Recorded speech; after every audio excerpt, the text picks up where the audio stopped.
Monday blues for the Proteas fans and for the Proteas men and women. And comes after a successful weekend from a Proteas standpoint when both my last show that I did, we spoke about winning from a men's perspective and a women's perspective, obviously in the World Cup and in the Island Series. Today, both teams lost. And it is a little bit crappy because of the way that we lost as well. But there are maybe one or two positives that I'll take out that maybe put some jazz into my blues today, I would say. So I'm going to talk about the Proteas women game first from the T20 World Cup and update you guys on what happened there. And then I'm going to talk about the Ireland ODI match that took place today, which South Africa lost as well.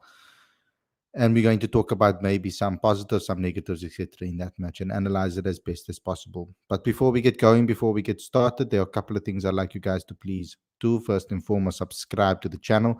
Click that notification bell for all future videos. I'd like you guys to also smash the like button, comment, and share. Please, all of those things are important. And when we end the stream, it's important that you guys also comment in the comment section at the end of this video as well. So without further ado, let's get straight into today's video.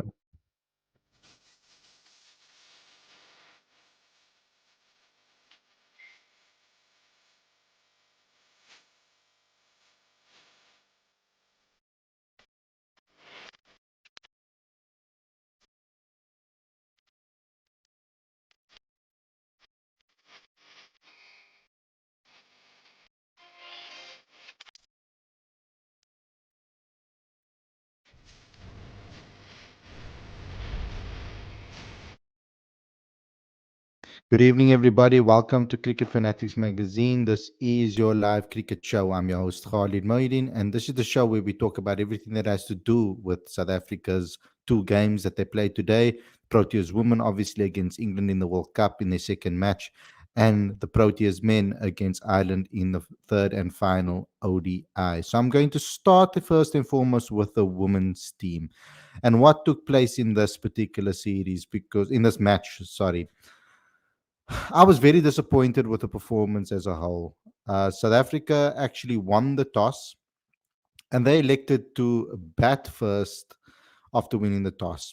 But they posted an under par total of 124 for 6 in the 20 overs. My disappointment was because they had a generally bad performance across all disciplines, batting, bowling, and fielding. With a bat, apart from obviously Lord of Wolfart, Marazan Cup, and as well as Annelie Dirksen at the back end of the innings over there, it was a labored effort from the ladies. Wolfart scored 42 of 39 balls, Cup scored 26 of 17 balls, and Dirksen hit 20 of 11 as the Proteas posted 224 for 6. As you can see on the scorecard over here, it was pretty much just terrible performances from the rest of the batting order. The pressure started already in the power play when Tasman Brits was getting bogged down a bit. She couldn't get herself um, things going for herself, and that sometimes happens with her. There's certain games where she's completely free flowing and she battles her way through that when she's struggling a bit. But today she couldn't get herself out of it. And she actually, you could see that she couldn't time the ball correctly. She couldn't choose the great shots, and especially struggled against the spinners. England bowled 4 spinners and made it very, very difficult for South Africa. And ultimately, she couldn't get out of the starting block. And similarly for Annika Bosch, she struggled to get going as well. She set us back even further, actually. She batted at a strike rate of 69.23. And those dot deliveries that she faced, those were those were things that were very important from a South African perspective, because that actually set us back a hell of a lot. You know, there were, let me, if we can check over here, that's 11, it's 22, that's 35, that's 46 dot balls in the match. It's mental. It's way too much. You can't be conceding so many dot balls in a T20 game and expect to win a match. So that was a massive disappointment from a South African standpoint, and that set us back. But credit goes to Marazan Cup for coming out and batting bravely. She scored 26 of 17. So that was a very good performance from her. And then Annelie Dirksen. I have a lot of hope for Annelie Dirksen. I mean, I've been speaking to her for a while now since she came through the system. We gave her one of her first interviews, and I know about her for quite some time. So she's a very talented player, and I really think that there's big things coming for the likes of Anna Dirksen. She's going to be a massive player for South Africa, in my opinion, and we should give her a little bit more responsibility. Suna Lewis was unfortunately run out, but then what irritated me a little bit was the way we bowled. Started off very well in the power play. I'm not going to lie. Ayabonga Kaka was swinging the ball beautifully. I think she was getting like 3.6 degrees spin. I mean, 3.6 degrees swing. And Marazan Kaposa bowled really well. They just couldn't get those wickets in the power play, as many as they wanted. I mean, yes, Marazan Kap did strike in the fifth over. But what I noticed about this Proteas bowling performance is that the wickets were quite staggered over the innings, and that's the staggering of those wickets falling at the particular times that they didn't really hassle England at all. So they could just rotate the strike, continue on, and it didn't break their momentum really as much. Because normally when you hit a wicket, bang bang, and you get multiple wickets in a row, it slows you down completely, and it can completely crush your momentum. And that's actually what happens in matches. But today we couldn't do that, and that ultimately lost us the game because Danny White Hodge, she scored 43 or 43, and Nat Skyver Brandt, she scored 48 of 36, and it was an easy win for England in the end. They took it deep though, into the final over, but they ultimately won by 7 wickets, with 4 balls remaining. So a very very disappointing performance from the Proteas women. They also weren't very good in the field. And in close matches like this, you need to take your chances. If big chances come your way, you need to take your catches. And you need to make sure that you don't let any freebies go past you. And that was a little bit of an issue in today's game, in my opinion. They could have been a lot better. They could have had a much better result if they just took those catches. I think Laura missed the opportunity for 2 easy catches that she couldn't hold on to. There was a semi, you could say, a semi drop it as well behind the stumps. Um, Not drop, but I mean, keeper didn't really, um, couldn't really judge the distance that she needed to stand behind the stumps in this particular wicket. And there were a couple of others as well, that big chances that lost us this game, in my opinion. So that was the major disappointment from a South African standpoint. And in the end of the day, E- England won quite convincingly, and that was a massive shame. So we are going to it's of utmost importance now that we actually go out there and we win the rest of our games. The pressure is now on to win the remaining games of this particular tournament, because as the points stand at the moment, South Africa aren't in the position that they would have hoped to be at this point. They are third, having beaten the West Indies, but they should have beaten the West Indies by more. That net run rate is always going to be a problem from a South African standpoint. We're going to have to now beat Bangladesh and Scotland to try and push for that, and by decent margins, so that we can get a second position in this on this log. Otherwise, we're not going to make it into the knockout stages of this tournament, and we obviously want that from a South African standpoint. Okay, guys, so that was the Proteas women's game. That didn't set the tone nicely for the men, but the men didn't really impress either today. Um, Today, South Africa lost the toss, and they were put into bowl first, and that wasn't a toss you would like to lose. Definitely not. Because what happens in that case is that we knew that it's going to be very difficult to bowl in this weather. I mean, it was scorching hot. You could see how the players were sweating, and it really took a toll on the players. And on top of that, you need to be very, very accurate with the ball. And we weren't. We didn't take any wickets until the 24th over. First wicket fell there. Lazard Williams needs to get a hell of a lot of credit for the way he bowled because he got the first breakthrough. And then Bartman came back onto the field and he took two quick wickets, which really brought South Africa back into the match, actually, because they were really running away from it. Andy Balburney, he had 101. I mean, he was part of a 101 run partnership. He scored 45. And Paul Sterling, he scored 88 of 92 balls. And they really took the game away. But then there was those quick wickets, obviously, from Paul Sterling and from that put the island back a little bit. 179 for three they were after 34.3 overs. And we started to try and claw our way back into the match. But we allowed Gary Hector to run away with things, Logan Tucker to run away with things a bit. And it took them past the 200 run mark. Deep into the 40th over. They were already into their 43rd over when we got Logan Tucker's wicket.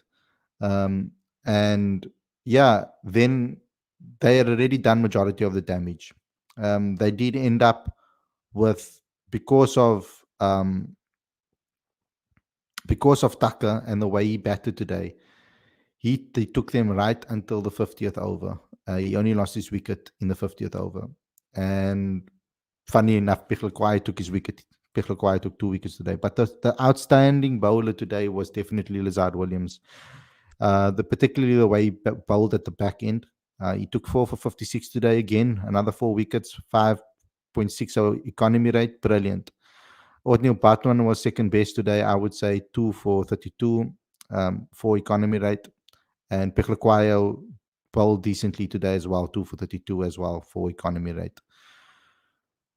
But with the bat, we were very disappointing. Ryan losing his wicket early, Riza losing his wicket early, Rassie van der Dussen poorly losing his wicket. Calvin got started, got a good start, and then again poorly losing his wicket, misjudging the ball completely. Very unfair, a very very poor judgment by Calvin for that particular LBW. Tristan Stubbs lost his wicket, couldn't stick around, but he got 100 in the previous match. So what are the chances, to get that back to back? But then I'm so proud of this guy, Jason Smith. All the conversations we've had off the field leading up to this point, he's moved to the Dolphins, and our conversation on this channel about his move to the Dolphins, etc. And now watching him play for the Proteas and then getting a 91 on basically in his first chance to bat in ODIs, he gets a 91. So I was extremely, extremely proud of the guy for the way he played here and the way he conducted himself, the technique he showed, the aggression he showed, and the unselfishness that he showed at the end, even to still try and go for it, even though he was nearing a possible milestone of 100. He could have easily gotten that, I felt, if he didn't try to play aggressively and still try to bat for the team. He was a little bit helped out by Andile Pechlakwayo, but then once again, a misjudgment from him. Andile was also very poor in the field. He dropped a simple catch at third man today, and I was like, what the hell? What the hell's happening here? So, yeah, but better or right on Andile today. He could have done a lot better. Bjorn could have done a lot better as well. He was also very disappointed. Also, when a bowler like Humphries is bowling at you and is using similar techniques or methods or traps that he would use as a bowler as well, mixing up his pace and his line and length, etc., he should have known that that was going to come his way and maybe not have fallen for that. But the game was already kind of lost by then, in my opinion. I mean, I had my thumbnail up already early on already. As you guys know, I've changed the time on it multiple times until the end of this game. South Africa only managed 215, and we ended up losing this quite significantly by 69 runs. But we won the series, and at least there are some positives out of this. Lazard Williams' performance in the series was brilliant. I would have to say that Jason Smith, seeing what he could do with the bat, Vian Mulder did well this series. Tristan Stubbs getting a century, Calvin getting some good decent scores under his belt. So there are a lot of positives from some of the younger guys that are coming through that put up their hand in this match. big decisions are going to be made going forward ahead of the Champions Trophy, etc., because that's going to be the next big thing that we need to select for. And that is something that I think we need to take into consideration. But at least some players put up their hands here and so showed Rob Walter that he can trust him and he can put them into a side, and give them more opportunities going forward. So let me get into the live chat and see what you guys have had to say as well. I won't be able to go right to the top. So I'm going to just pick randomly, to scroll and then start from there. Tabo, you get, oh, wait, I'll read out yours a little bit later. Let's move it, and stop. Okay. Landed on Sam. Next time, I don't want to see Riza require Smith in ODIs at all. If Rob wants to give chances, Beddingham, Bretsky, Michlali, Samalani, I would consider Linda as well. Good calls there. PBG3 says not many talking about Riza. All are true, but this man got his chance after his purple patch has ended. Selection is always a problem with Proteas in decisive games. Falake says it's indeed a bitter pill to swallow. Sam says in T20s, if Rob wants new players to give a chance, give Brevers, Donovan Ferreira, Junaid Dawood, and Mapaka a chance. I don't know about that. They need to show what they can do here in the CSA T20 Challenge now and then the SA20. Junaid didn't even get a SA20 contract. So that's a little bit of a very left field one, I feel, at this very moment. Let's get somebody else. It's just you two here now. Let me get some other comments. Kelly says Smith's technique is just wonderful. His head is perfectly still. Yeah, I mean, he's always been a very talented guy, always had the potential to do big things. It just never came his way. He just couldn't find the consistency that he needed at domestic cricket until he's moved now to the Dolphins. And there's many of reasons for that. There were a lot of senior all-rounders in the side that kind of took his place in certain matches where I would have felt that he should have actually been playing. I mean, there was this one game, I think, where he scored 60 and he took a 3-4, 4-4 in a match against the Titans. And in the following game, he was dropped because there were senior players coming back into the side. So things like that really hampered his progression, I feel. Um, and I think the move to the Dolphins was brilliant for him, and it's really taken his game to the next level. Tabo says Jason Smith deserves 100, and I hope Riza and Andile have played their last ODI match. Mika says Jason Smith showed me that he can bat at 3. He can anchor and construct an innings. He's always batted higher for his franchises, etc. I mean, at school level, he was batting at 3. He was batting higher up at school level. So it's good to see that you guys are also picking up on his talent and understanding what type of player he actually is. PBG3 says Bosch strike rotation and drop chances lost the game. From the woman perspective, Proteas might lose both tests against Bangladesh. I'm not going to be negative about it. I'm going to be positive about it. Tabu says the women were ordinary today. I'm not sure if we could go one better than last year. Yeah, they were very, very disappointing today. But I think they need to make some tweaks to that lineup.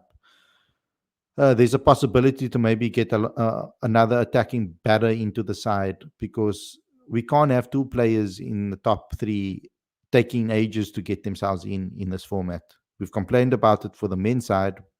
It's the same for the women's side. We need players that can really get going and hurt the opposition early on and put the pressure on them from the get-go. Particularly in the power play, I feel we can be a lot more aggressive and put a lot more pressure on the opposition. Lawrence says, Khalid, we can take away a lot from this tour, like Rickerton, Stubbs, Smith, Lazard, and O'Neill. All took their chances. We also came to the conclusion that likes of Andila and Riza are done in ODIs.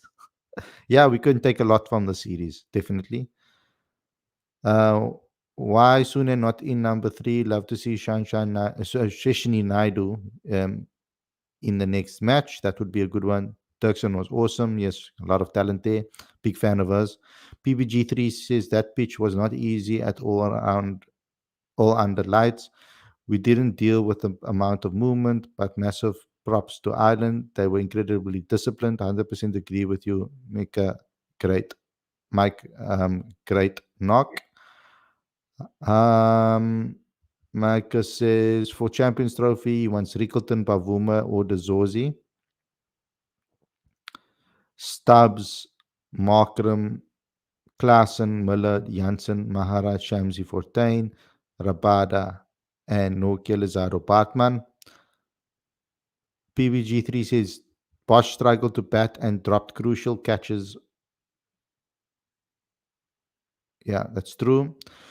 Lawrence says moving forward, I don't ever want to see an ODI 11 featuring Riza and Andile. That ship has finally sailed now. Riza, from T20I point of view, still makes sense as he scores runs still. AP, though, he's just done. I agree with you mostly. Maybe Lungi Ngiri in there.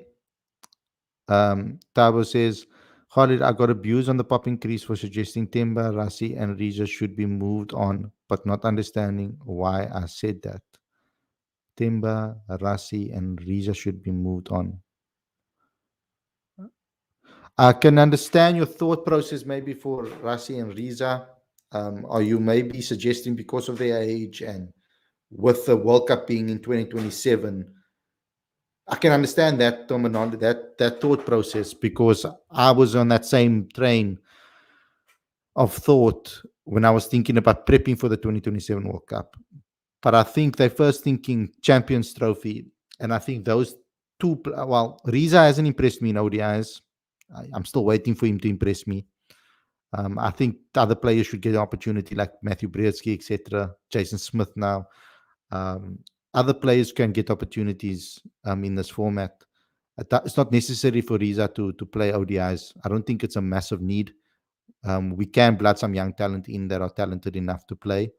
Temba, though, captain at the moment, very good ODI player for South Africa. He still averages 40, and Rassi's averaged pretty decently over the last time. He's just struggled now. So we need to think hard about that. We need to think hard about what he needs to do.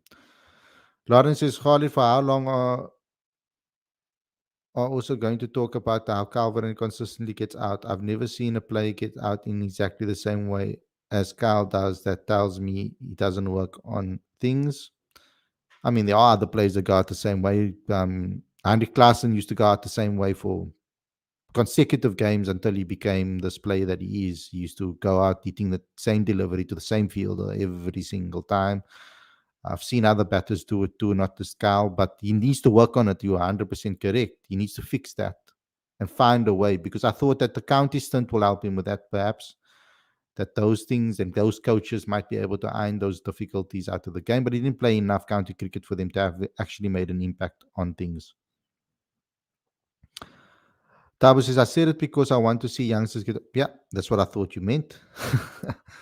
And you don't deserve to get abused for an opinion.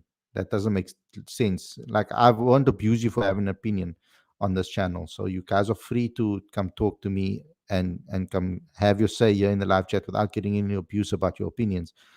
The only time I will get upset and abuse people, or not abuse people, but get upset and have a go at people, is for being a racist. That's the only thing, really. Um, Otherwise, you guys are free to have your opinion. Um, Jason Smith showed a level of maturity I'm yet to see Andile Vian show on the international scene, and they've been playing international cricket for a few years while Jason played second. Yeah, but he's a lot older than them and understands his game a lot better than not Andile. Let's not talk about Andile. Andile is a frustration for me at the moment. But Vian Mulder, um, you're right. But Jason is also a top order batter. He bats higher up in the. He's always been a top order batter since high school. So Jason Smith should actually have been in the Proteas setup. He should have been knocking on the door for the Proteas setup a long time ago already. I mean, that with the talent that he possesses, um, it's mad that things didn't go well for him domestically enough for him to get selected for the Proteas. LJ, the man says, what happened to Deervat? Nothing. Deervat must just go to domestic cricket and play more and get his form back. That's it. Uh, I did suggest that he plays domestic cricket a lot more and prioritizes that over leagues around the world. That would have been my suggestion, because I know how much that can help your technique, and how that can help your game. Just find consistency in certain things. When you're playing in those leagues and they're mostly T20s, you can't really improve your game just by using T20 as a measuring stick, because so much stuff in T20 that happens is luck as well. Bevan says Pavuma didn't pitch up to the presentation, but when Rashid took over the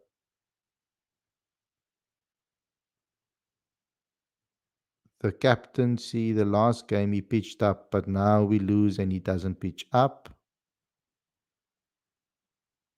I don't know why. We can take away a lot from. Okay, you have already read that on out. Why? Oh, did you guys repeat your comments? Tabo says Vian is a better bowler than Smith, but Smith is a better batter than Vian. Yeah, I was a bit shocked by his pace, Smith. 114, 115. I was quite shocked actually by that. I didn't know that he was that slow, to be honest. And I don't know how much the heat had to do with that as well.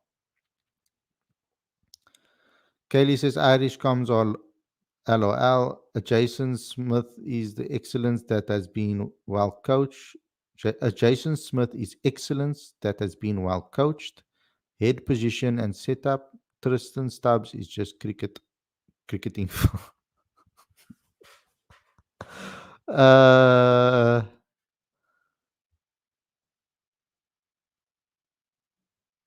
and dealing moving franchises, IRC on board doesn't bowl enough. It's very interesting to see how people are going for RVD. That he's been excellent for us. Temba averages 17 in our last 14 ODIs, but does get a lot of grace as he should get, but yet RVD should be dropped. Yeah, I don't think that those two players should be in the conversation to be dropped. I think Riza, this his whole ODI career hasn't been good.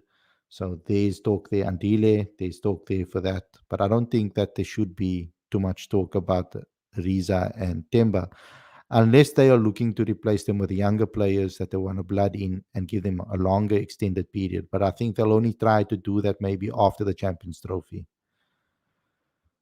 Mika says Rian and Jason can make the Champions Trophy squad. They have really impressed across both series. Yeah, but we need to. I don't want to make these decisions after one performance. No matter what I think about Jason Smith, I wouldn't want to make a rash decision just on one series. I want to see him get on more opportunities now. I think he's batted himself into the position to get more opportunities. And I hope that they give him more. Um, Kelly says Khalid, he is slower because he doesn't bowl for the Dolphins. That's also very true. He hasn't really bowled much for the Dolphins as well. So that would also have affected him, definitely. PBG3 says, next time, love to see Andile Samalani instead of Andile Pekka. I hope selectors have the same view. Bevan says, if they score runs, age doesn't matter. Very, very true as well. And that's all the live comments that I can read out. So yeah, we will do shows now this week coming about thinking things forward. Micah says, how many ODI series left before the Champions Trophy? I don't know, because there's still going to be some confirmed and not confirmed. I know we play against Sri Lanka, we play against Pakistan. Champions Trophy. I know we also play a T20 series against India. Champions Trophy will be in, when is it? In 2025, when? February, March. So we'll probably see another. I don't know what's going to happen in 2025. If they're going to, I mean, I don't know what they're going to do still. So it will be at the beginning of the year next year. Okay, cool. Then it will be easier to find out. We'll have the ODIs against Pakistan, and we'll have the ODIs against Sri Lanka. I think that's about it, eh? that I know about. I don't know if they will organize any other tours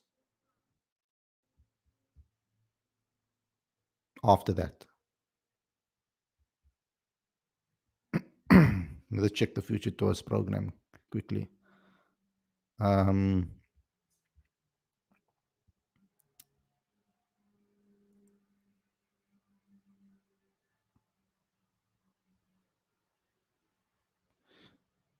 there's a Pakistan Tri Series as well in February, but that's probably after the Champions Trophy. So that's the only ones I know about.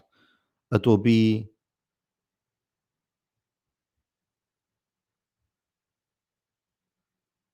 no. There's no ODIs against Sri Lanka. Just two tests, and then three ODIs Pakistan. So Pakistan's all I know about. I don't know if anybody in the comments knows more. I was so tired of T20s, bro. Only three ODIs Pakistan and triangular series before Camp Champions Trophy. Yeah, there we go. Um, from what we know, they might organize a few before that as well. During the AC20, yeah, which will be probably meaningless because none of those players are going to play. That's going to suck.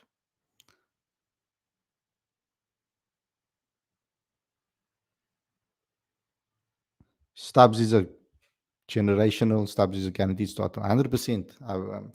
I'm happy that Stubbs is getting to show what his true talent is. I've always spoken highly of him and always had high hopes for him ever since I saw him play as a youngster. So I'm glad that he's taking his chances. And that's the thing. When you get opportunities as a player now in international side, you need to take your chances. When the chances come your way, you need to take them. It's just as simple as that. Because there aren't a lot of games like you can see for them to pick players and give them chances, extended runs. Those players need to perform. I don't think, for example, right now for the Champions Trophy, I don't think it's necessary with the all rounders we have now available to us. It's not necessary to pick like an Andile because you've got Gerald Kutsia, you've got Marco Janssen, you've got now Jason Smith, you've got Vian Mulder, who I know he's good here and there.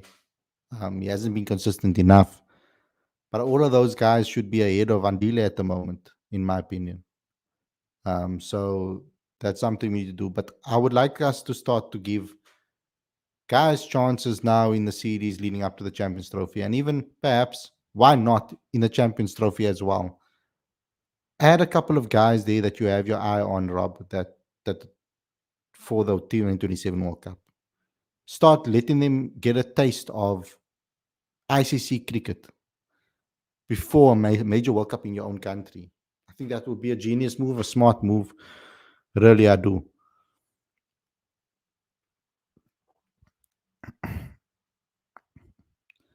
Stubbs is who people think Brevis is. I did say this on a show a year ago, I think it must have been. I said that Tristan Stubbs' game is more 360 than what people think Brevis' game is.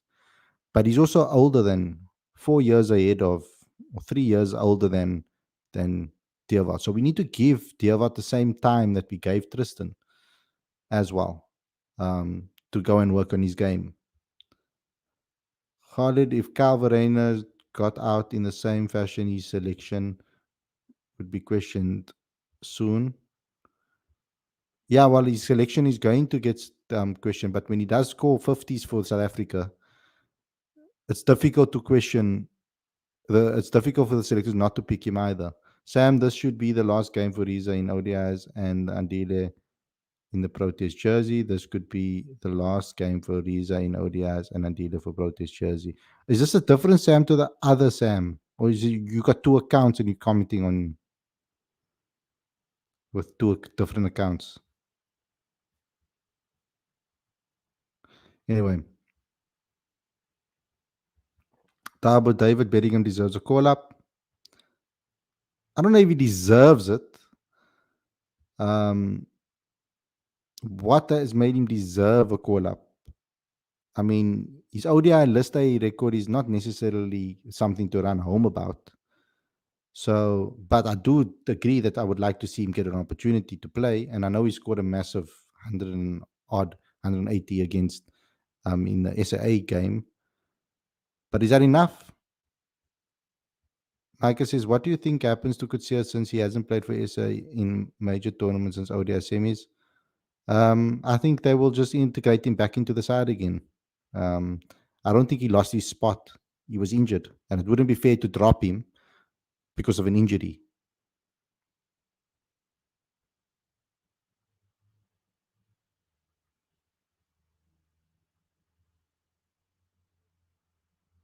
Bangladesh series will be very crucial for Kyle. Verena love to see Raikkonen ahead of him in Test 2. Let's see what he does. In Test cricket's a completely different game as well. So let's see what happens in the Bangladesh tour. I think the Bangladesh series is a big series for a lot of players, a hell of a lot of players. But who comes out of the team? Andile for definitely at 8. If you're going to look at 8, Marco Janssen and him at 8. We don't know what's happening with Anrik Nokia at the moment, to be honest, with his fitness, whether he's going to want to play ODI cricket still. There's still a question mark around that. So we're going to have to wait and see what happens with regards to that.